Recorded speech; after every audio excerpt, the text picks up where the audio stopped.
Salam dalam kasih Kristus untuk seluruh jemaat dan simpatisan GKI Kediri.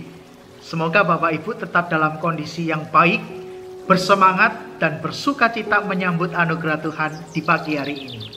Kembali dalam sarapan, sapaan, pengharapan.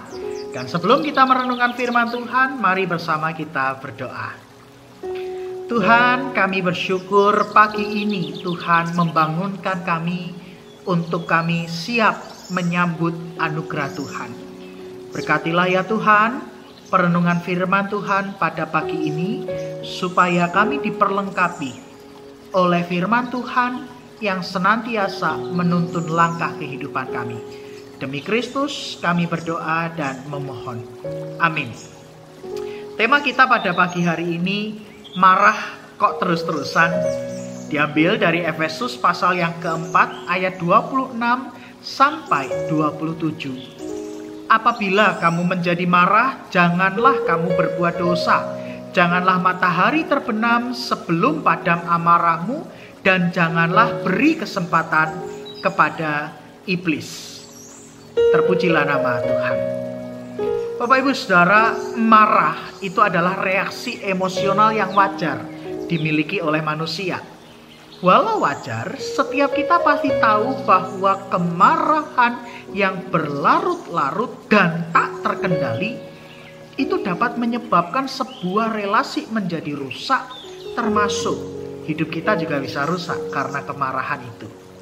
Firman Tuhan tidak melarang kita untuk marah, apalagi jika terjadi ketidakadilan, ketidakbenaran, dan kefasikan. Namun firman Tuhan mengingatkan, apabila kita menjadi marah, ada batasnya dan tidak terus-terusan. Jangan sampai karena kemarahan kita malah berbuat dosa. Bahkan iblis mengambil kesempatan daripadanya ketika kita marah. Hal ini penting, sebab kemarahan tanpa batas sangat berpotensi membuat kita melakukan tindakan yang berujung pada dosa sebagai luapan dari kemarahan kita. Misalnya, dari yang awalnya kita marah terhadap sesuatu yang dilakukan orang lain pada kita, lalu kemarahan dibiarkan berlarut-larut, maka mulailah merambat pada pikiran negatif terhadap orang itu. Dan di saat yang sama, kemarahan itu membelenggu kita dalam hidup yang dipenuhi kebencian dan kepahitan. Endingnya muncul pikiran, bagaimana cara membalas, cara menghancurkan orang yang telah membuat kita marah.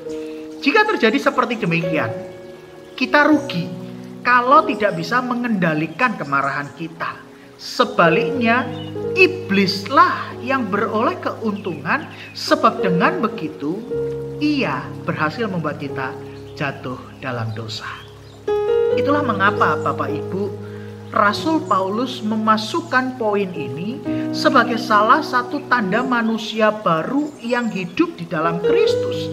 Artinya mereka yang hidup di dalam Kristus adalah orang-orang yang mampu mengenali emosinya, mengelola emosinya, mengendalikan amarahnya, tahu kapan harus marah dan tahu kapan harus menyelesaikan amarahnya.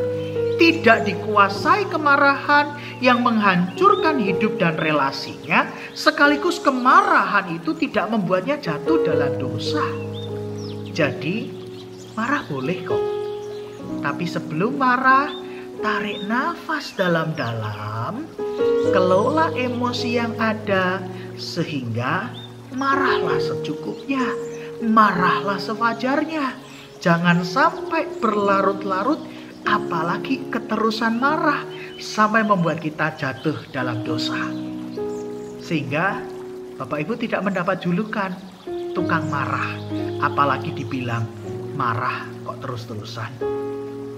Amin. Bapak Ibu, mari bersama kita berdoa secara khusus untuk proses PTM, pertemuan tatap muka yang sudah mulai dilakukan oleh anak-anak kita di sekolah walaupun masih di tengah pandemi. Kiranya proses ini mendatangkan kebaikan dan membawa keamanan bagi anak-anak kita. Kita berdoa. Tuhan, terima kasih pagi ini kami diingatkan bagaimana kami harus mengenali perasaan kami, mengelola emosi kami, dan tidak menjadi marah yang berlarut-larut bahkan tak terkendali. Sehingga kami terhindar dari jebakan dosa yang diakibatkan oleh kemarahan kami. Maka Tuhan, mampukanlah kami supaya kami menjadi orang yang bijak ketika kami menjadi marah, sehingga kami tidak dikuasai oleh amarah, melainkan kami boleh mengendalikan amarah kami. Pagi ini kami bersama berdoa secara khusus untuk proses pertemuan tatap muka yang sudah mulai dilangsungkan di bangku-bangku sekolah sampai universitas. Tuhan, berkatilah upaya ini di tengah pandemi yang masih terjadi sampai hari ini, sehingga proses ini boleh mendatangkan kebaikan. Proses ini juga tidak membawa anak-anak maupun tenaga pendidik di dalam sesuatu yang menjadikan penularan COVID-19 terjadi di sekolah-sekolah. Maka Tuhan, berkatilah setiap orang yang terlibat di dalam proses ini, supaya pertemuan tatap muka ini dapat dilakukan di tengah pandemi dengan tetap mengikuti protokol kesehatan yang ada. Berkatilah para pengambil kebijakan, berkatilah para pelaksana dari kebijakan itu, demikian juga setiap anak-anak yang bersekolah. Kiranya mereka bersama boleh berjuang untuk menaati protokol kesehatan yang ada. Kami percaya bahwa proses ini adalah upaya yang akan mendatangkan kebaikan ketika Tuhan memberkatinya dan setiap kami mau melakukan apa yang harus kami lakukan. Kami akan menjalani aktivitas hari ini. Kami memohon penyertaan dan perlindungan Tuhan. Di dalam satu nama Tuhan Yesus Kristus kami berdoa. Amin. Bapak Ibu, selamat beraktivitas. Tetap semangat, tetap jaga kesehatan, dan mari kita melanjutkan kehidupan kita. Tuhan memberkati Bapak Ibu Saudara.